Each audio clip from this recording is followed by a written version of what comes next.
Hello, everybody, and welcome to another edition of Believe TV. My name is Bruce Sampson, and I am your host. Thank you so much for joining in. Today should be a really good program, and I'm excited to have you with us. If you've never tuned in before, this is an environment where we um, have a discussion about a lot of different things, and we invite you to uh, play an active role in it and to participate. So if you're viewing us on Facebook, which the majority of you probably are, then we ask you to uh, feel free to comment, even if it's just to say hi and tell us where you're viewing from. That's a wonderful thing.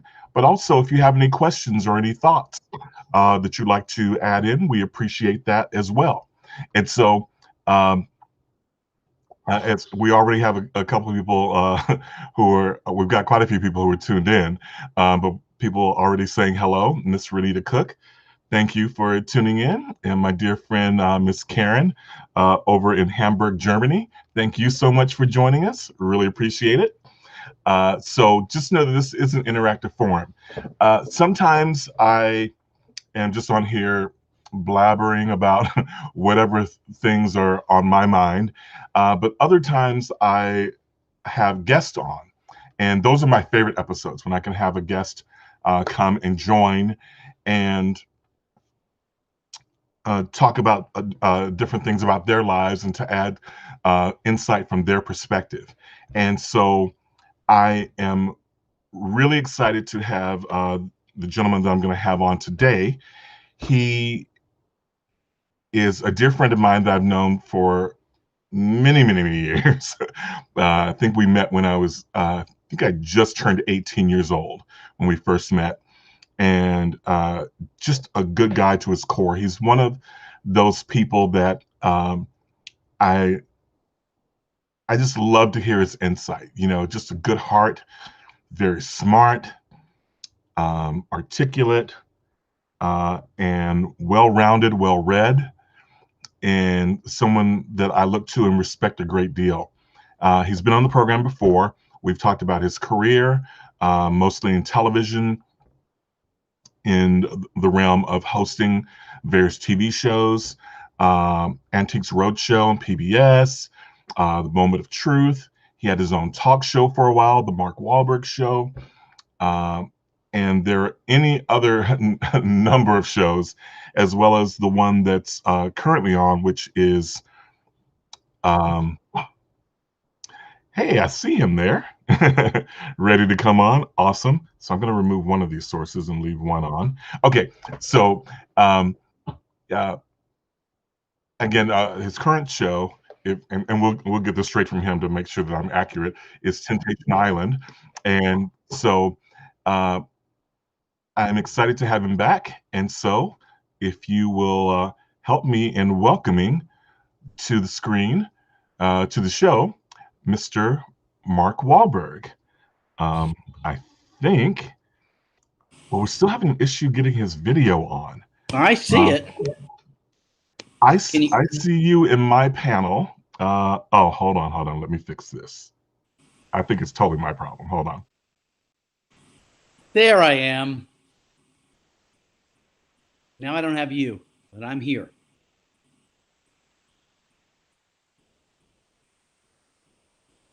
On screen. There we go. There we go. Now we're cooking with gas. There we go. That's two boomers trying to navigate the internet right there. Love that. How you doing, my friend? I'm doing well, Bruce. Nice to see you. Happy New Year. Happy New Year. You're looking great. Well, you know, thank you. Hanging in there. Excellent. So why don't we start with where are you right now? I'm sitting in my kitchen as my wife makes egg salad over there. So if you hear something banging around, we're going to have hi, Robbie. She won't go on camera because she doesn't have makeup on. But yeah, I'm just sitting here on a Sunday. Happy to talk to you, and you know, just staying quiet and calm is what I'm doing. Gotcha.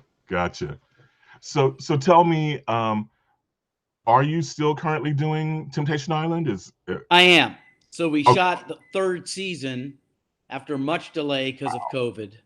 And so Yeah. we were in Maui from September 21st to November 6th, and living in a bubble, like in our hotel, not able to go anywhere. But we got the show shot, and it's being cut now and should be airing. I'm not allowed to say, but coming up soon. Okay. That's Very, very beautiful. soon. Yeah. Yeah, I was thinking about that and how everyone's dealing, especially in the entertainment industry, how folks are dealing with COVID. And it seems like, for whatever it's worth, it seemed like your show was kind of tailor made to be produced in a bubble if it needed to be. After Using, much duress, I mean, we were ready to go, and then the state of Hawaii shut us down, and they said go, and then they said no, and they said go, and they said no. So we spent millions of dollars on I didn't, but the producers did, on a COVID protocol to ensure that everybody was safe. So we were all staff, crew, talent, everybody in the same hotel. No one was allowed to leave. No one went to the beach. We had tests every 3 days. We had temperature checks every day. We had 3,600 tests and 0 positives. So that was yay, great. And we got the show shot and done safely. excellent. Mm. And how was the travel back and forth? Well, so we traveled there. We had to take tests for weeks leading into it, COVID tests, and then special dispensation and rules to get into the state of Hawaii at the time because it was closed. And then we quarantined in our rooms for 7 days without leaving the door, outside in the hall or anything. And then Wow. the next 7 days we could go to work, but we couldn't go anywhere else. And then after that, there was nowhere to go anyway. So we couldn't go in the pool. We couldn't go to the beach. We just went to work. We hung out together as best we could. We wore masks everywhere except on camera. And we got through it. We did what we had to do to get people working. A lot of Yeah, people really, really, really needed to get back to work, and so did the island of Hawaii need to have some business as well. So, I mean, Maui. So, it's happy we're right, able to do that. Yeah. right.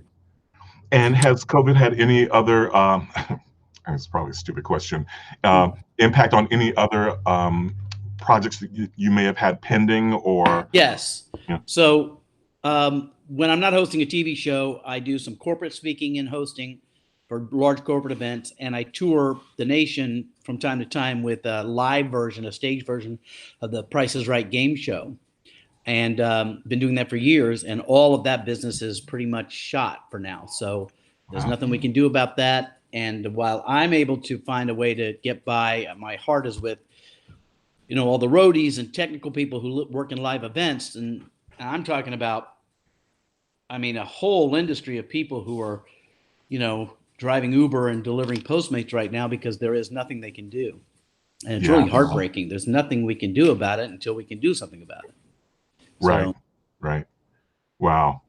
yeah. And I'd be remiss if I didn't ask. Well, I know Robbie's in the room, not far away from you, but what about the kids? Kids are great. My oldest, Morgan, is just turned 29. He is now an instructor at Naval Base in Norfolk, teaching people how to fly and flying himself. And my daughter is teaching as well. And, she was a victim of COVID as well because she was a professional ballet dancer, but that's a very difficult thing now with no live audiences. So she's in Boston doing her thing. And thank God everybody's healthy and happy. Yeah, that's awesome. That's great. So I reached out to you, like, and I'm really excited because I don't know how much you've kept up with what I'm doing or anything, but so I ended the year with the opportunity to talk with Kai. I had him on. It's a mutual friend of ours, Yes. and I was excited to do that. One, because he's been on the show multiple times, and also because he's one of those people that I love to hear his perspective on life and just reflecting on the year and what it means and going forward and all of that. And I was really excited when you agreed to come on to kind of kick off the year, the new year, and have some discussions about moving forward. Well, And Kai is one of the most positive energies on this planet. yeah, You and I are blessed to have him in our lives as a brother. So, absolutely. I won't pretend to top Kai's exuberance and energy, but I'll bring my own brand as best I can. Well, I appreciate you, and you sell yourself a little short where that's concerned. I was actually thinking about you the other day because on my Facebook time hop came up the memory of uh, OCI icon. yeah, the vocal competitions and stuff. Yeah. Yeah, and so obviously, you played a major role in all those years of that program, and I and was I just thrilled to be part of that. That I was appreciate you really, so really great. much. Yeah. Yeah, it was awesome. So thank you Great. again. Listen, Bruce, I know you for 35 years, I think, something like that. I'm embarrassed to say, Yeah, but yeah. you have always been, you have been a proponent and an advocate and a worker towards people realizing their, potential, and through music and through positivity, and so whenever you call, my answer is yes before I hear what I've committed to, because there are a few Bless people you. in my life that get a blanket yes, but it's definitely you. Thank you so much. I'm honored. I'm definitely honored. Um, oh, so we have some friends already saying hello. Yes, I see that. Hello to Karen from Germany, and I see some of our friends there. Yeah, Celia. Celia and Dee Dee, and glad to see them joining in. Yeah, yeah, yeah. Thank you guys so much for being part of this discussion. And so, um, one of the things I love about you too is your willingness to kind of just lay it out on the table and just have open conversations. And one of the things that I've been working on actually for a few years now is this project called Unity. And I did a Unity virtual summit sometime last year where I just invited people to do a virtual meeting and talk about our differences, and especially with when things were going on with all of the social unrest and the Black Lives Matter movement and all of Mhm. those things, right? And so I always want to demonstrate that there's a way for us to have difficult conversations without being difficult with one another. That we can disagree and still be agreeable. I mean, without being disagreeable. Yes. Um, I do know from because I do follow you. I think you're the only person I follow on Twitter, to be honest. So I Well, always that consider, makes like 3 followers following me yeah. on Twitter. So glad to have you. You leave, I lose my blue check mark, I think. So, hmm. Well, I'm always inspired because well, one of the things that I know is that we both have dealt with friends and family over this last year that um, I think I can safely say that a lot of us, or most of us, have experienced some level of surprise in people that we've known for a long time taking certain positions that we were kind of surprised by. Is that fair to say? Fair to say, and I think they're probably surprised by our position as well. The divide is greater than I've ever seen in my lifetime. And while the past couple of days I've been flying off the hinge a little bit, for the most part, I stay pretty committed to forcing myself to listen to people and beliefs that I adamantly disagree with, that vehemently disagree with, but at least to let it be heard, because like I said, in parenting and everything else, the only thing we have is communication. As soon as we stop talking, well, there's absolutely no hope. So, even if it's absurd and I seem absurd to them, um, it's my duty and our responsibility to try to hear it, even the most absurd. Right. Yeah, Yeah. Yeah. Exactly. And so I'm going to share with you my thought, and then I'd love to hear your thoughts on that and anything surrounding it. you got So, it. as an American, Mm-hmm. and I am proud to be an American. Um, Cue I, music. yeah, yeah, right. um, I I am seriously dismayed and saddened at at the level of discord and division that's going on right now. And one of the things that I'm not even really sure how to phrase this, but um, I try to have an open mind, like you. So I've had some deep, long conversations, and I've had with some different friends and folks who shared information with me, saying, "Oh, watch this. This will change your mind." And I always try to pride myself in having an open mind. So I'm like, okay, bring it. I'll watch it. I'll watch this documentary, and hoping that somewhere in there is a nugget of like, oh, that's why you feel this way, or that, oh, now I get where you're coming from. And to be honest, some of it I'm like, yeah, I still don't. I'm like, I like, yeah, just some of it's really weird. In my opinion, Bruce, it lives in the natural human condition of ego and being right. And I say this, I'm talking to myself because I'm guilty of it. And so once we've dug in to a point of view that's either popular or unpopular, it is not within most people's human condition to then later go, you know what, I may have been mistaken here. I have to consider a different point of view. And what I've seen is this divide is on both sides, and I'm going to be very careful when I speak to you here because things come back home.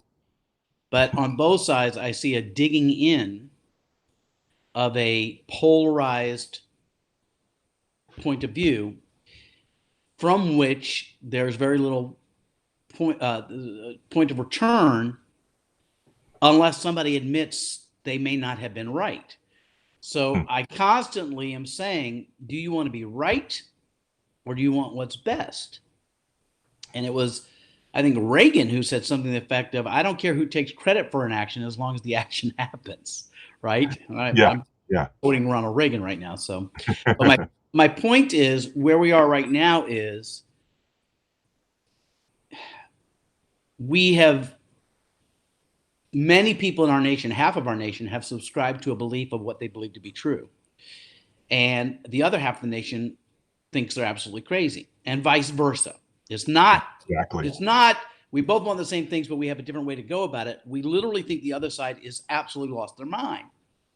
And I believe that there are certain things that support that. So when you cast doubt on all information being fake, then that leaves room for conspiracy.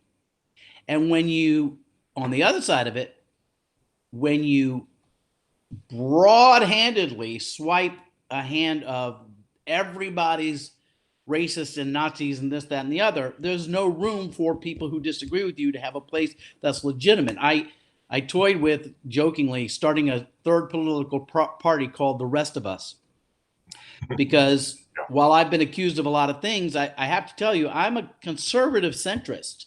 I'm not really a liberal, okay? There are many social things that I'm pretty left on, but you'd be surprised that fiscally I'm probably pretty conservative, and I think a lot of people are like me, and I think the truth often lies somewhere between the black and white. So, fanaticism is born out of a kernel of discontent with some truth that then gets blown out of proportion. And the more that we say, these are lies, this is fake, there's no truth to it, the more room there is to bring in things that are really untrue and harmful, that really make no sense, and then believe it because there is no backbone of anything that we can trust except your intuition and your heart. So sadly, it leaves us, in a really difficult place for any reconciliation, except on a spiritual level. And that being, the things that most religions preach. So, love thy neighbor, things like that, basically love, and I've been accused by my liberal friends of being too kind to my conservative friends. I've been accused by my conservative friends of being a bleeding heart liberal from the left coast. And all I'm really saying is, look, what I don't want to do is lose our nation, our love, and our friendships over politics run by whatever you think they're run by. Because those of us, in my opinion, who are true Americans, believe in the Constitution. We believe in the peaceful transfer of power. And more importantly, I like to slow my roll, because if you hate it, we have an election every 4 years. George Washington, everybody loves the show Hamilton. We can agree on that, I think. Yeah. So And I love the part where George Washington says we have to teach him how to say goodbye. He didn't want to be another king. We just fought that battle, right? Right. And so Right. whatever you're discontent with, the power to vote is your action, unless you've been Yeah. told that that is not real. And so, Right. you know, it's in the meme world, in the world of getting our information from a meme or a Facebook posting, it's very easy to believe things to be true that aren't. And I'm not going to sit here and tell you that I know what's unequivocally true and what isn't, but I'm a cynic and I'm a skeptic. And so before I believe anything, I doubt it first and try to prove it and see where it might not be valid. And therefore, if it's not valid at all, just like those who are saying the election may be this, that, and the other, well, if it's not valid, throw it out, right? Throw Right. out the things that aren't valid and work on the things that are valid and try to find a center ground we can agree on to move forward. And, when this administration was elected 4 years ago, I didn't particularly agree, right? Yeah. But it's been 4 years and we had another election. And if you disagree with Biden, then in 4 years we'll have another election, Yeah. Yeah. and I know that doesn't bring a lot of solace to anybody, but that's how we have a peace. We have a very unique situation in America. There are no other places where we have a peaceful transfer of government, transition of government, and we change our leader every 4 years. It's the great experiment. It's incredible. And it saddens me to think that we are not relying on that check and balance for we the people as the actual truth of things. If you don't like it, we vote and we change it. Laws get repealed, amendments get made, things happen all the time. And that's how you do it. Right. Yeah.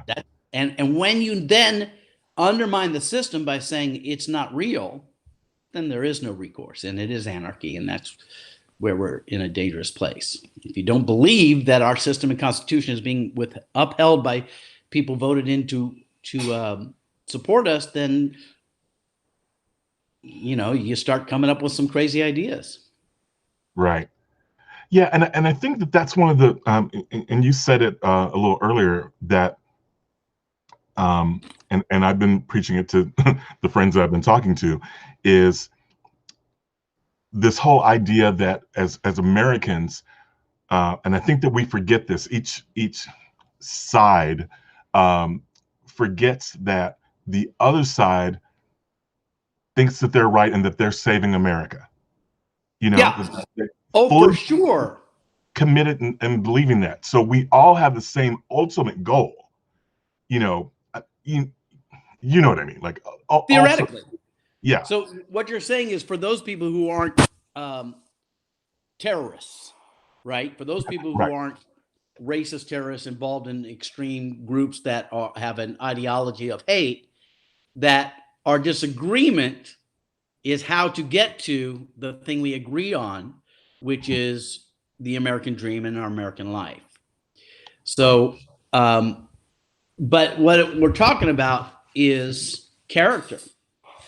And we're seeing it, albeit friends of mine who are on the left are arguing, it's like taking your seatbelt off after you've landed before the bell went off, to jump on now to say, that they were wrong. I don't care when you come to light to say truth, but we're seeing people speak truth now that are coming from places we wouldn't have seen it before, who are looking and saying this is too much. And I really think it comes down to this. Do you want to be right in this? Do you want to ultimately say, here's something I learned a long time ago, and Robbie was involved in teaching me this, and we learned this together, is that when you play King of the Hill, okay, when you're on the hill, you're the king. But by doing so, by pushing people down the hill, you've created the natural tendency to avenge and revenge, right? So for every winner, there's a loser, right? So conflict resolution is for both parties to walk away feeling empowered, not disempowered or emasculated. So that comes from little things that I have complained about for years.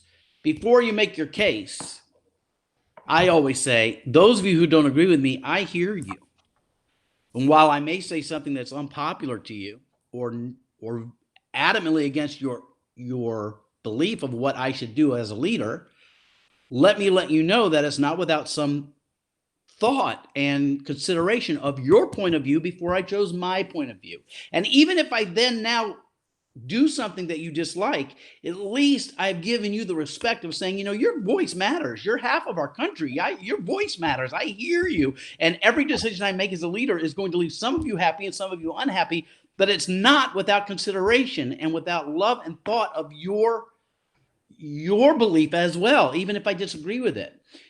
And I think while that is an emotional and kind of esoteric way of getting about things, words have power. We all want to be heard and seen. That's what representatives are supposed to do for us.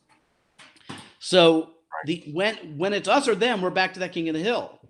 So what we have is the pendulum we're in now, So if you didn't feel like Obama was listening to you, then you swung over this way. And if you feel like Trump wasn't listening to you, then you swung over this way.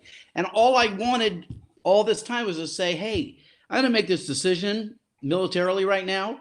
I've considered both points of view. I've taken my counsel. I want to assure those of you who are unhappy with this decision how I've come to this decision, and here's what we're going to do going forward. Right? That's rational. Right. That's rational. And I think that what we have lost sight of to some degree is that our leaders have an allegiance to party because they have an agenda, because it was a bipartisan system. But once elected, they represent all of us. Okay? Right. All of us. And especially when we have a divide. Look, landslides to me, when they occur, give me comfort. That means that where more people are on a page than less. When it's a 50-50 split is when it's a very dangerous thing. And at the beginning, when our forefathers, they would have, in the first couple presidencies, whoever came in second became vice president. Right? Right. Which ensured that the losers had a voice in government. Right? Now, I'm not saying that's practical in modern times, but I think it's an important point is that once the election happened, that doesn't mean those lost have no voice. And yet it feels that way. And so reactions happen.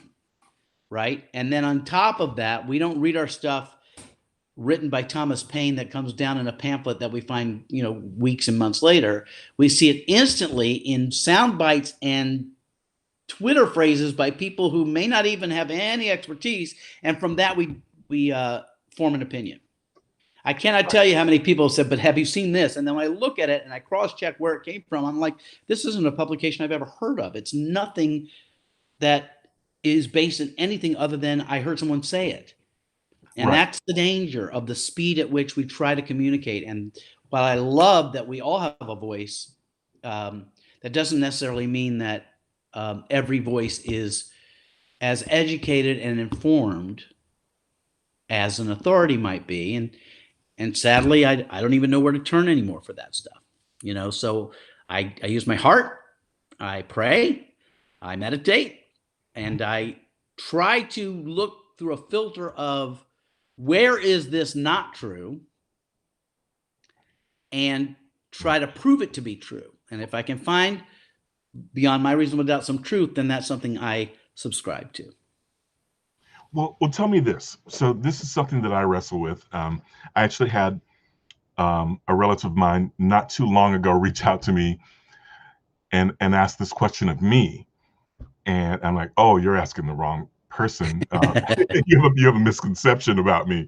How do you have those difficult conversations when the other person, especially when it's a friend or a relative, someone who's really close to you, that you love and respect, is so dug in and they can't hear you? So from your perspective, like how do you approach those conversations? Well, the first thing is I have to check myself on, am I so dug in that I can't hear?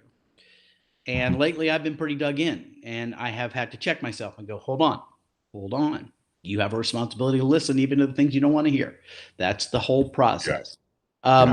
I find myself, I'm argumentative. I mean, you see the TV version of me is very tempered and kind and stuff, but I get pretty worked up, and I've been very worked up and very upset, as I'm sure all of you have been in the past few days.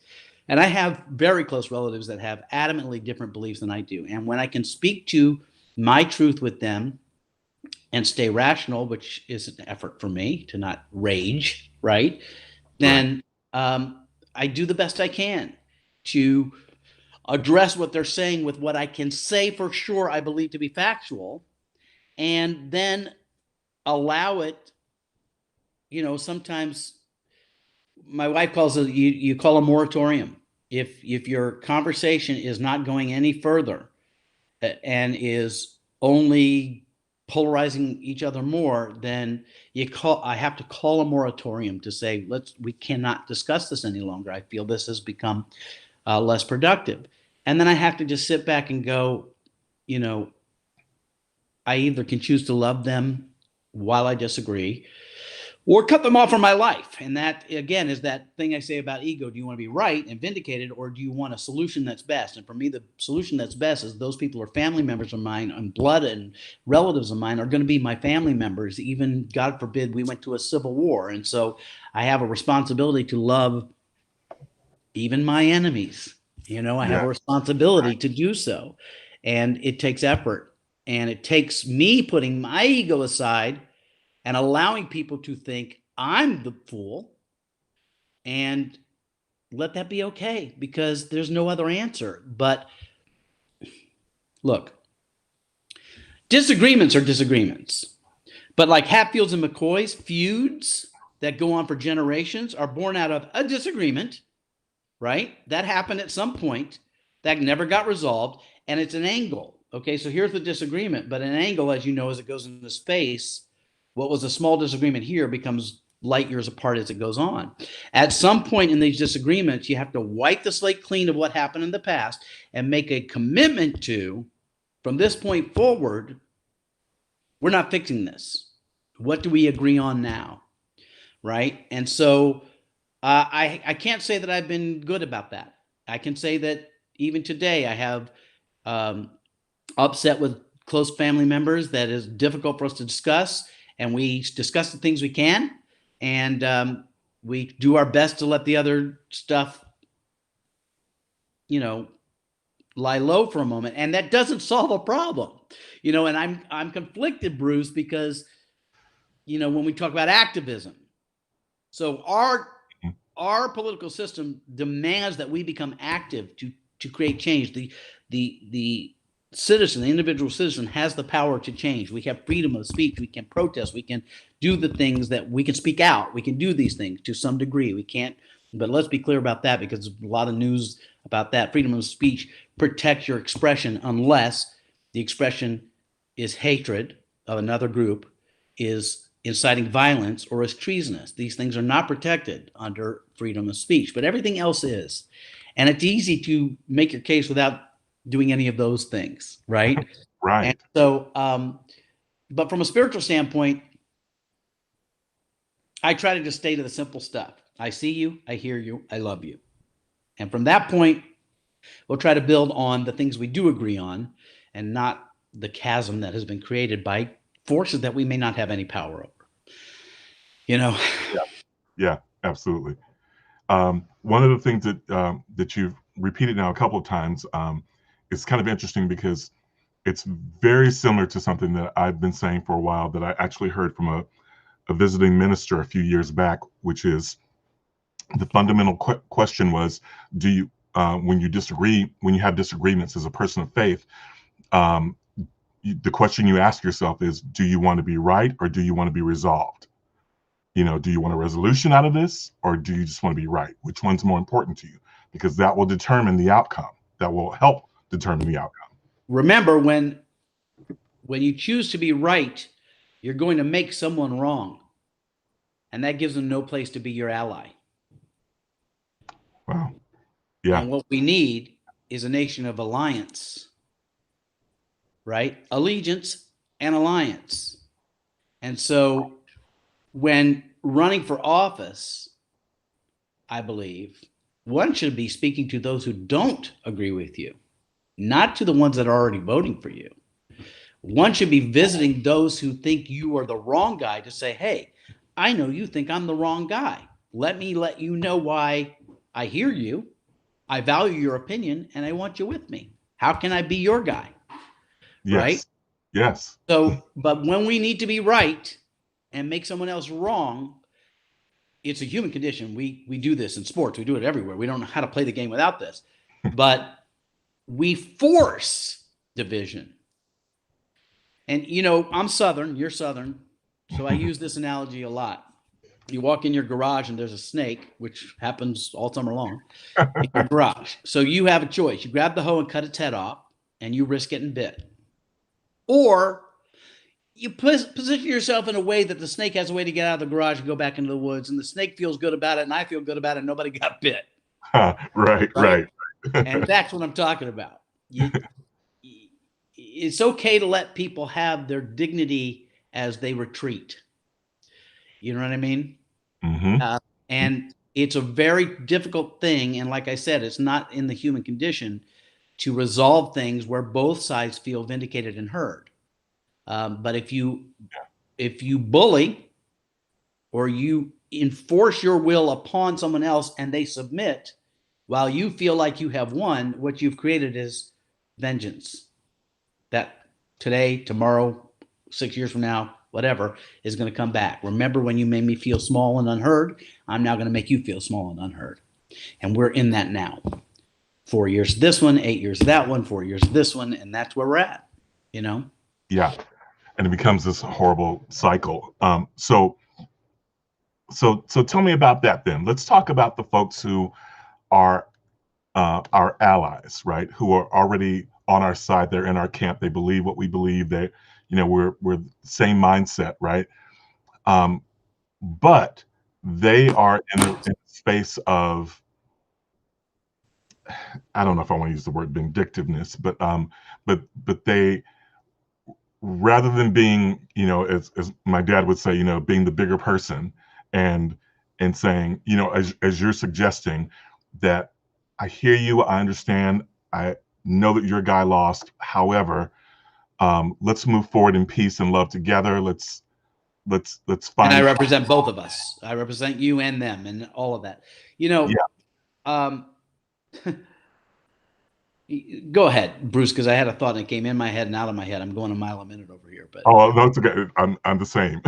But yeah, but I guess my question and my thought was, I do have those friends that we basically agree, but then in their moment of victory, let's say with an election per se, right?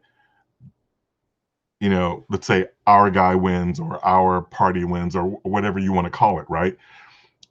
Rather than recognizing it in that moment that you didn't appreciate it when it was the other way around and you thought that, how horrible that was, you somehow forgot what that felt like. And now you are spewing that same venom at them without understanding that, that you're helping to further that cycle and to keep that thing going.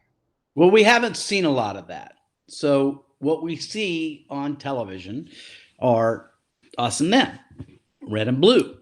We label it that way. That's how we think. And it is counterintuitive often for us to let there be no winner but agreement. It's counterintuitive. And so I don't really have the answer, Bruce. I try to live my life in a way where, I consider, I don't even want to say opponent, but a difference of opinion deeply, even the absurd, to say not is it right or wrong, but where are they coming from? And it all comes from one thing. This is what I was going to say and I'd forgotten. Okay. We're human animals.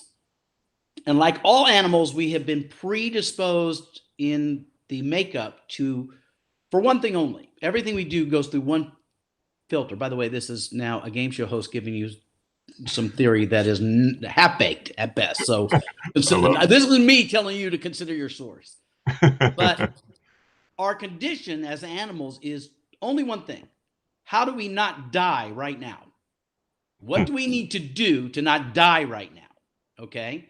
Yeah. So that's that thing we call fear, which was put in us so that we don't jump off a cliff and die, or we don't eat poison and die, or we don't go up to the lion and say, hey, pal, I want to be friends, because we have fear of the lion that we don't know why it's there, but it's there. But fear in the human condition is the root of so many terrible things, if not all things. So anger, discourse, bullying, submission, oppression, self-centeredness is all comes from fear that you're going to take something of mine. Even more so, fear that you're going to take something of mine that I don't even have yet, or that you have more than I do. Yes. Right? Yes. Right? That's what we do. Okay? And that's where it lives. So when someone is screaming at me with conspiracy theories or liberal stuff or whatever, at the top of their lungs, they're going to take away this, they're going to take away that, or we lost this, or my right's this. All I hear is fear that the world is out to get you. And I also believe, this is now I'm going to try to tell you what's fact and fiction. Fiction here. I believe that comes from a human condition to fear what we don't know. I believe that's where racism comes. We don't understand another culture, so we fear it before we investigate it. And that makes sense in the animal kingdom. You don't want to go learn the culture of a lion by going up into the den and saying, hey, guys, what are you up to? And then you get eaten. But in the human condition, when we talk about other people and other cultures, it's our fear of what we don't know that has us assume they're out to get us as opposed to out to join us. And that's what breaks down the alliances, right? And so we label them by socioeconomic. We fear the rich.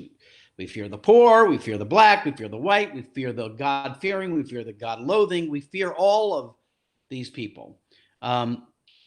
So, our only recourse is to say, wait a minute, let me educate myself into a point of view that's not popular, that's not mine, to see where it's coming from, right?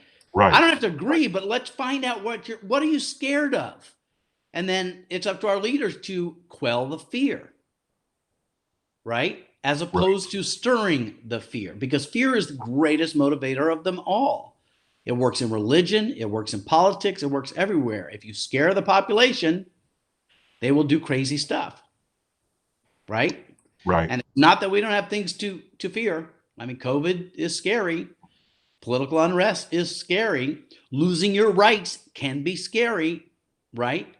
And that's why elected leaders and people like you and me and anybody who has a voice have to stand up and say, I hear you. I have your same concerns. And as best I can, I'm going to work to make sure there's nothing to fear.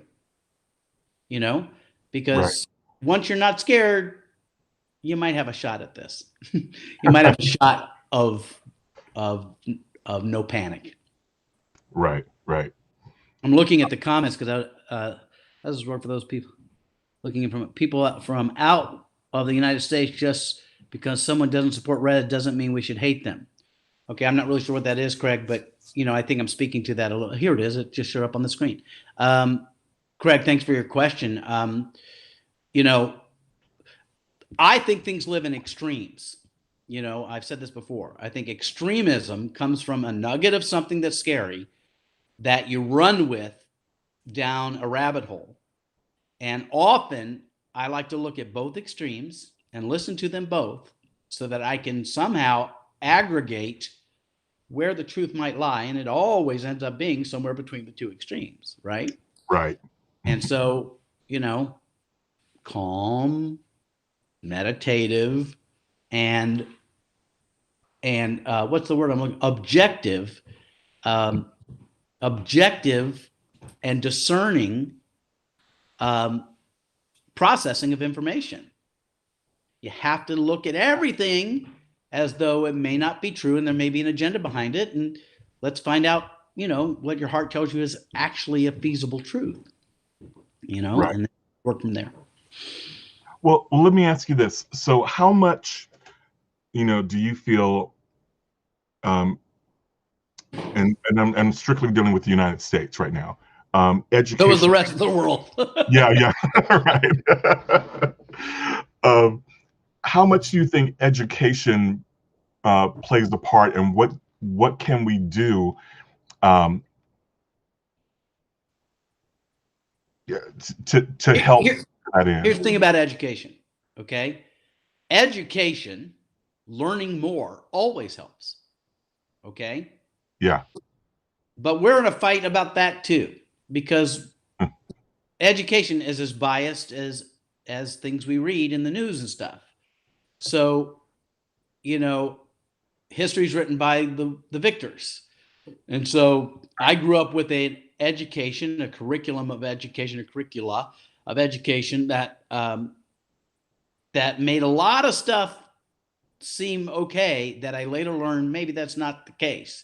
You know, maybe it wasn't the Indians greeting the Pilgrims at Plymouth Rock with candy and happiness and everybody was just sitting down to eat together. Maybe there was some smallpox and some invasion and stuff going on there, right? Right. So, but the thing that I really love, but is also our Achilles heel, is that we can find almost any information ever printed anywhere in the world at any given time, right? So we can do our own research, and that helps. But I look. The short answer is the more educated we are, the better we can make a decision. As long as there's a difference between education and doctrine. There's a difference between information and propaganda. And that's where it gets dangerous, is that critical thinking takes effort. But following someone else's critical thinking is pretty easy. And that's where it's like Darth Vader and the Jedi. You know, they both have the Force, but what are you using it for? So if you consider that 95% of people are going to take whatever's given to them without critical thinking, so that someone else does the critical thinking for them, and I'm guilty of this as well, then you're at the danger of those people manipulating society's thoughts. Right. And then it means that we have to work harder to cross-reference and find more than one opinion that says this that we believe, instead of finding a network that's giving us the narrative we like, and that's what we listen to. And when that doesn't work, create a new network that we can go to where it's only what we think, so we can all pat ourselves on the back. And that's why every time I do a Facebook post, I'm like, what am I doing? 90% of the people on my Facebook agree with me. So what the hell am I doing? And then those who don't get chastised by the ones who do. And then, you know, when I thought I was saying something that both could agree with. So, right. You know, it's really hard to be hopeful these days, but I'll just say hope for hope's sake. And Robbie's saying, no, it's not. You can be hopeful in any situation. Yes. Love you, Robbie. Right. And I got to tell you something. A lot of what gets me from losing my stuff altogether is I have a wife who loves me, who says, you're being out of line. You need to settle down, or, you know, you need to speak, you know. So we take our counsel where we trust it. And education is a great thing. But even then, let's be careful what we ingest. Let's be careful what we ingest. And what does it mean to not just your people, but to all people, you know? And that's where I get a little in the weeds.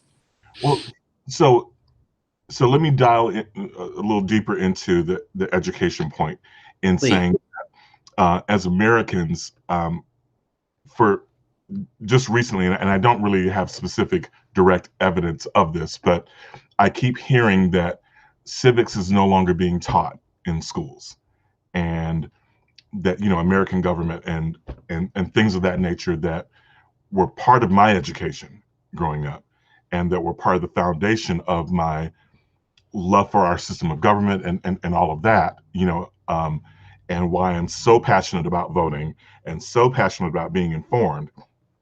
But if the people that we are sending into those voting booths don't even understand the system that they're voting for, like for instance, this is one of the things that's always blown my mind. I can't tell you how many times I've watched speeches during election time where someone is running for a particular office and they start pledging all these things that they're going to do that aren't even in the purview of the office they're running for. And people are cheering and, oh, yeah, yeah. I'm like, what are you? He's running for dog catcher. He can't do that. He's not going to bring world peace through dog catching. Right. Right.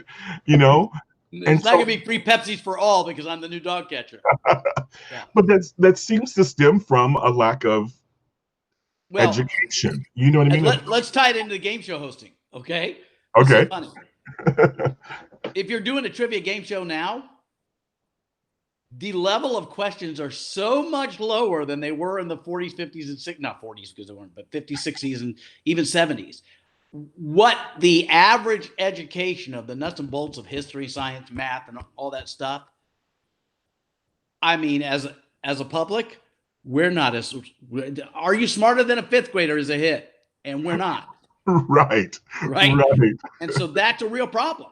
And the speed at which we disseminate information through social media continues to dumb us down even more. All right. So we have a paradox. We have an ability to, we don't have to wait till dad and mom bought a new version of Encyclopedia Britannica where we can look stuff up, which is how I grew up. For those of you, rotary phone, Encyclopedia Britannica, that was our reference. You can just go right now and look, but the problem is there's no check and balance to what you take as fact. And let's remember that even when we were looking at reference books, those were written from a point of view. So even history and stuff like that evolves, devolves, and changes based on who wrote it. So, I feel like, first of all, there should be a mandatory civics aptitude test for those who serve, right? That you have to pass before you can accept an election. Yeah. And I feel like all of us would do well, myself included, to study civics at a much deeper level of how does our Constitution work? How are the three branches of government, the check and balance, which is set up by our founding fathers on purpose so that one can't override the other, and that's where it's dangerous. These are things that and it becomes Animal Farm, the Orwell book, because as life presents challenges like 9/11 or whatever, we, in the moment of fear, again, we now change the rules a little bit because of our certain temporary circumstance. And then they stay that way, right?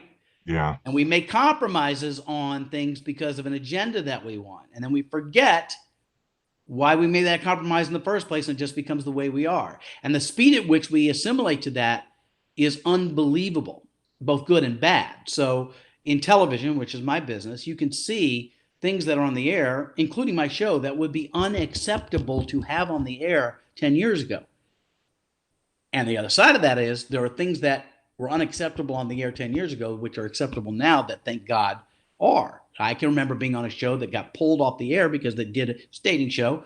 I wasn't the host, but they did a Latina and a black guy dating, and half the country wouldn't air that. So there are things that have changed positively, right? And that wasn't that long ago. That was in the 90s, okay? Yeah. But at the same time, this is the thing, and this is boomer talking, the boomer mentality talking. But a fight breaks out on the street, and instead of people going to break up the fight, they pull out their phone and post it. We have become desensitized to violence. We've become desensitized in the anonymity of social media, being able to say things that are hurtful, trolling people. We say things without any regard because we have the safety of anonymity, and that translates out into the real world. So we are road raging, ready to fight, ready to do things that a civilized society may not have done. In places like Canada, it's not like that everywhere. In places like Japan, it's not like that. There is a civility, and we are losing that civility. And it comes from, and the only way to do it is not to legislate it, but it's to teach it in the home. It's to teach love and compassion and tolerance in the face of intolerance. Someone's got to go first. Someone has to be tolerant first. Yes. Can't go, ready, we're going to be tolerant in 1, 2, I'm not doing it. Someone's got to say, you can just, I'm going to open it up. You can either stab me or not. I'm going to be tolerant first. And it can't be legislated. You know, we have to somehow remember our moral code of loving our brethren. And like Oprah and others would say, you better listen as God whispers, because when God yells, it's not as pretty. You know, so everybody loves to say how we're our best version of ourselves in times of disaster. So God forbid a hurricane, an earthquake, or, you know, terrorism happens, we somehow come together, and even that has begun to wane, right? Even that becomes political, and we don't just roll up our sleeves and show up and bail people out who are flooded, right? Yeah. And it has to come as parents to all to say civility first, love and tolerance first. We all make mistakes, but let's just slow our angry roll a second. I'm talking to myself. I've been as angry as anybody lately. So I'm literally talking to myself, but I don't have an answer, but I do know that we have become, you know, unhinged in how we deal with one another. We can't seem to put things in perspective. We conflate.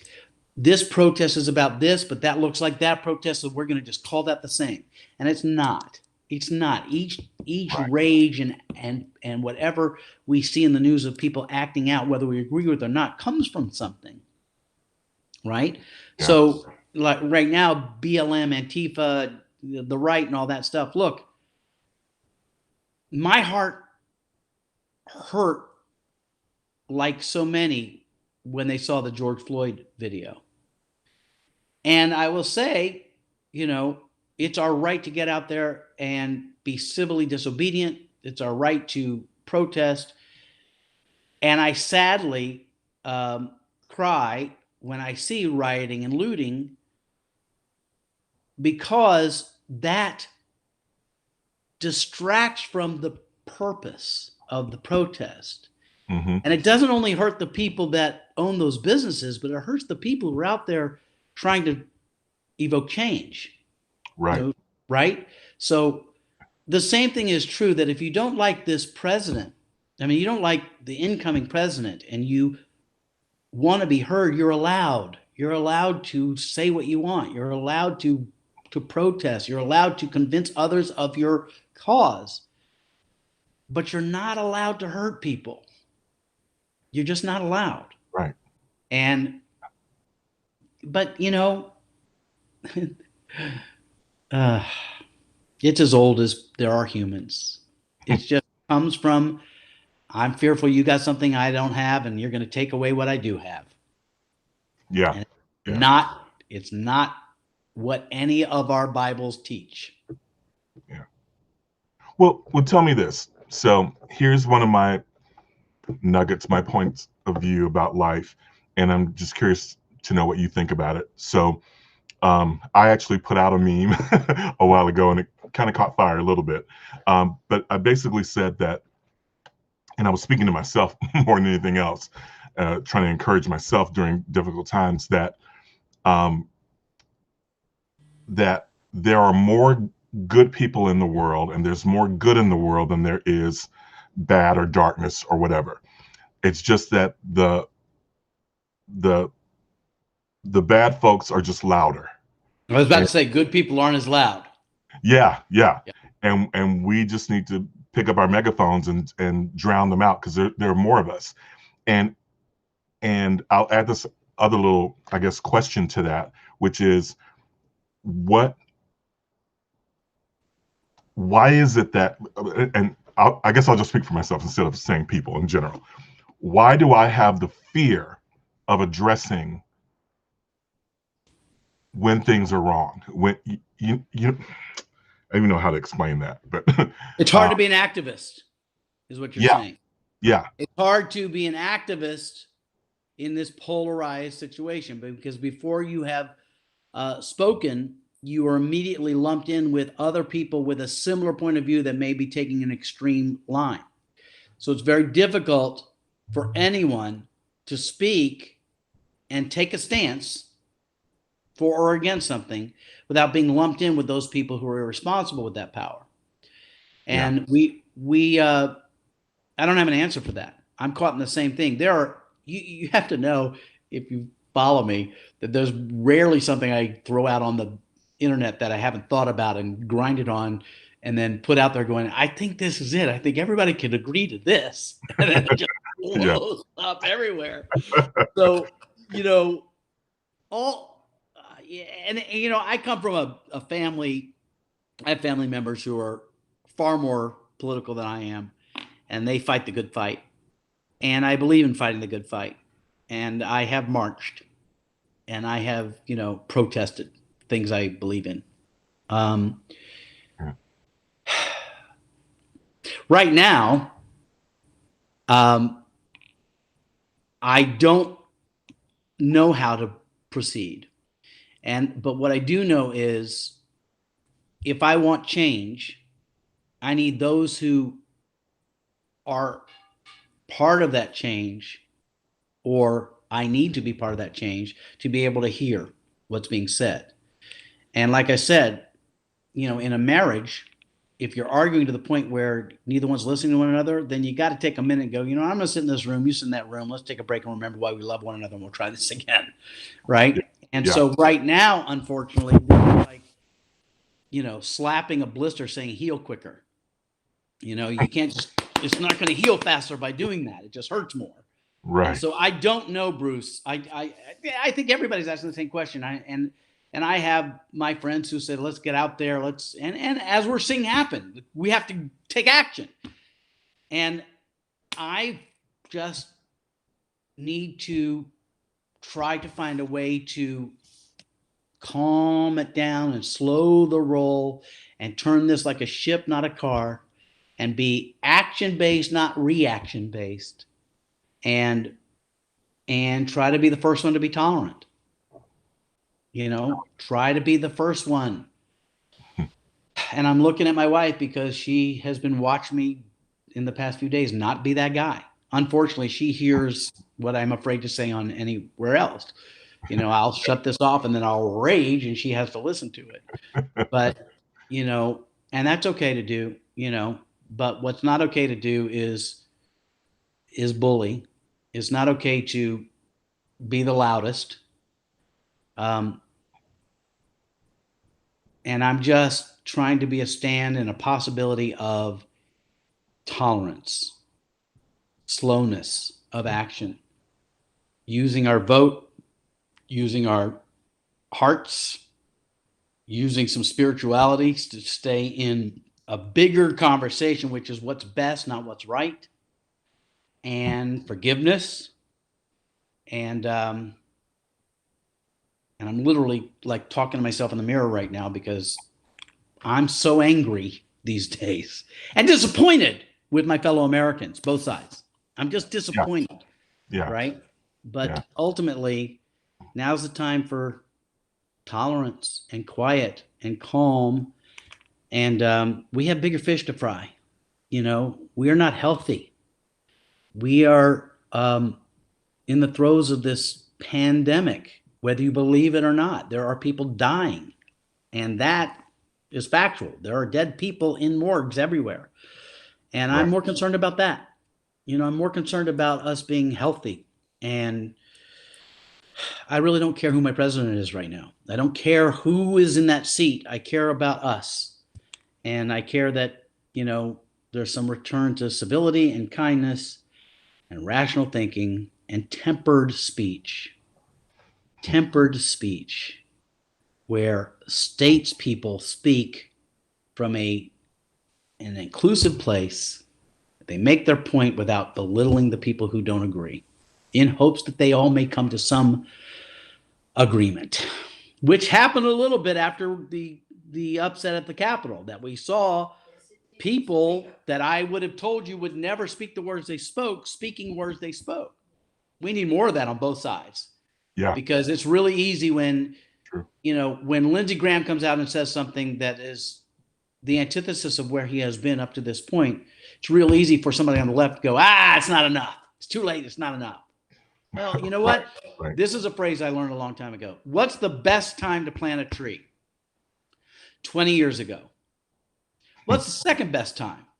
Today. Okay. That's awesome. You understand? Yeah. Yeah, it would be really, really good if I was right all the time for many years. But if I've been wrong for 19 years and today I decide to be right, it's not too late. And you can belittle people's phrases by saying they're just protecting their own ass and their own reelection. I don't care. I don't care why. What I care is that's what tolerance is admitting that maybe I didn't have it exactly right, or I agree, but this is too far, right? It's called temperance. Yeah. And that's where I'm at. I am willing to embrace people that were yesterday my enemy if today they prove to be my ally. You know, even if it, you know, and vice versa. I'm ready to be your ally. You know? That was one of the points that I was making at the height of the Black Lives Matter movement and protests last year. Was you had a lot of African Americans who, you know, were voicing that, you know, I'm tired. You know, that's great that you just woke up and you now realize what we've been trying to tell you for all these years, but I'm tired. So, you know, you're on your own. And I'm like, no, no, no, this is the time to grab your hand and say, thank you, welcome aboard. Let's let's keep going, you know. And I understand the whole thing of being tired because I am too, but this is not the time to give up. It's the time to embrace and say, great, welcome to the party. Let's Well, here's where I'll say something that may not be popular to some people, but it's what I believe, and you got to say it. Yeah. When I was raised in the Deep South, and the divide between black and white was huge there. And I felt more comfortable with people of color because being Jewish, I was looked at as not white by many. Okay. Huh. Okay. So that shapes the way I look at things. So when you see behavior by a population that it seems illogical to you,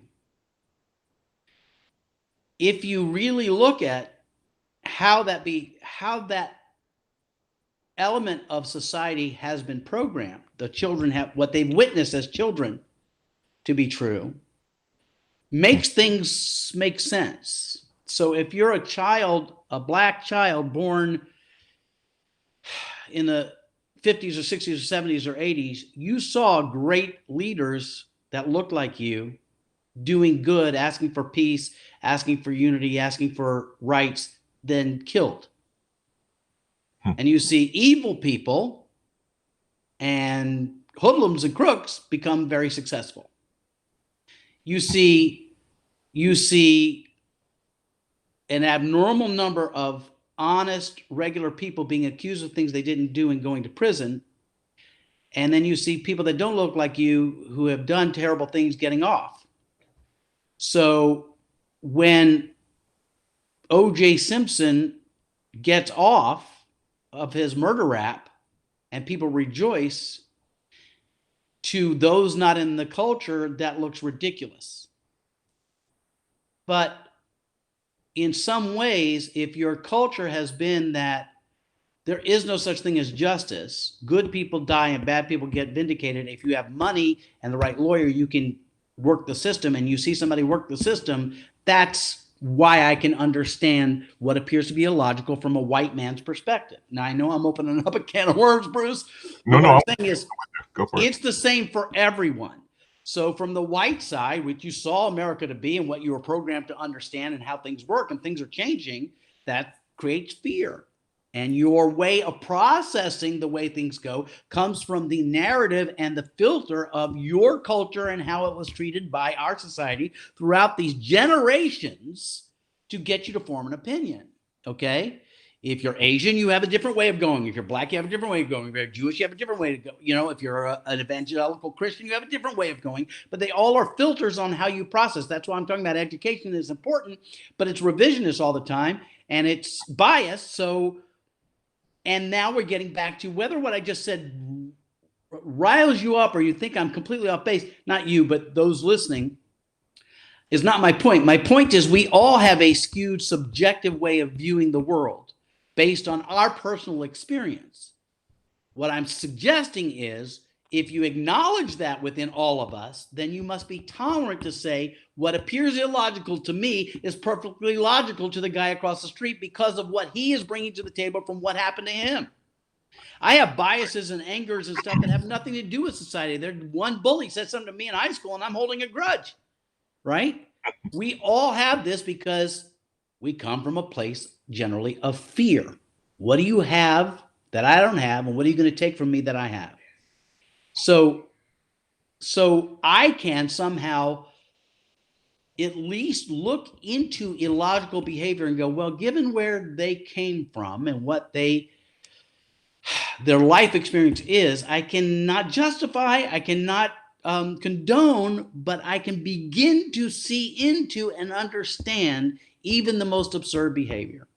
So therefore, as a spiritual person and leader in any way, shape, or form, I can allow God to give me the words to speak to them in a language that they can hear based on their logic, their truth, subjective truth. And if I can't take the moment to really try on their jacket, right? Their jacket of racism, their jacket of intolerance, their jacket of polarization, and see what it looks like through their eyes, I cannot effectively be an agent of change because I will alienate them in looking at them and going, you're an idiot. Look at all this information I can give you to show you that you're an idiot. As opposed to saying without saying, based on your generational programming, and I'm not speaking of white, black, or anything, based on generations of programming, you can't help but feel a certain way that you are even unaware of. I should say I am unaware of that exist based on my generations of trying not to die today. Right? Right. So it's impossible.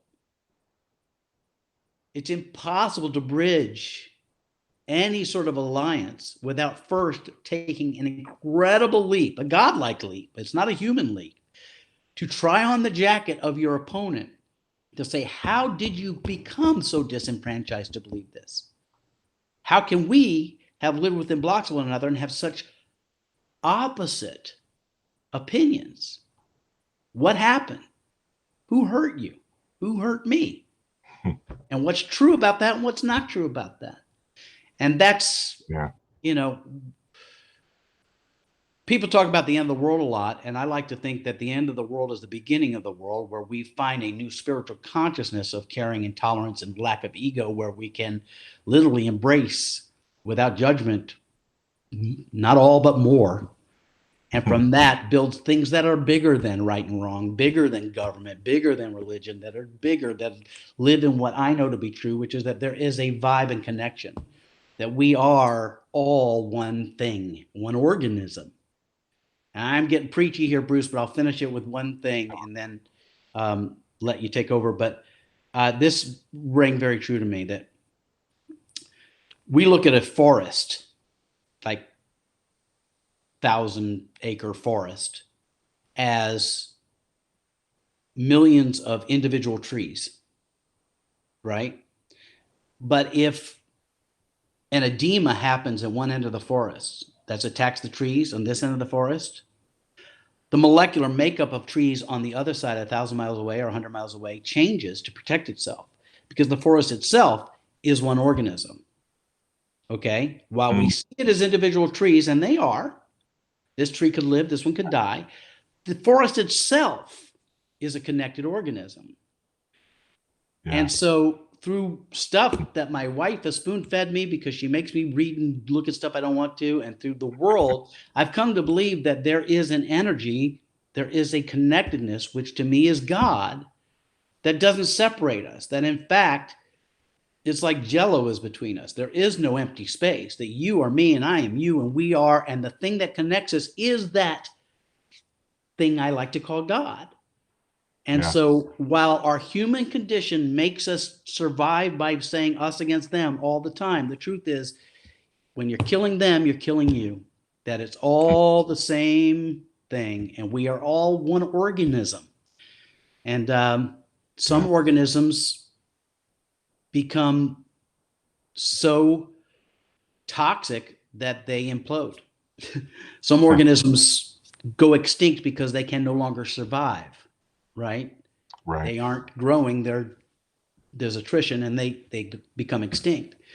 And so it's going to take a really huge epiphany of spirituality to transcend above constitution, right, wrong, politics, money, things like that, to I love you and you love me. You know, pretty simple. Back to the basics. Yeah, absolutely. Man, Yeah. thank you so much.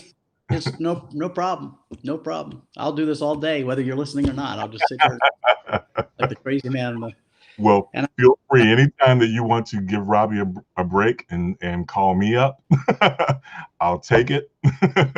Well, Bruce, you know, our relationship and many of our friends' relationships in our circle are things that hold me up. There are people, we had a connection many years ago for a short time that was deep enough that carte blanche, we love one another, regardless of what happens. So there are a few people I can call no matter what, and their judgment of me doesn't matter because their love is greater than any judgment. And that's you for me and me for you, and glad to be on your team. Bless you, brother. I appreciate you, man. I know I took longer than I should have, but again, no. Let's if you don't jump in, I just ramble, and God, I'm going to be embarrassed when I will. It's all fantastic. All right, pal. All right, give my love to Robbie. Fight the good fight. I will give my love to Robbie. She's listening in over here. And she just said, I love Bruce, and may the force be with you, or whatever this is. That's Trek Eagle.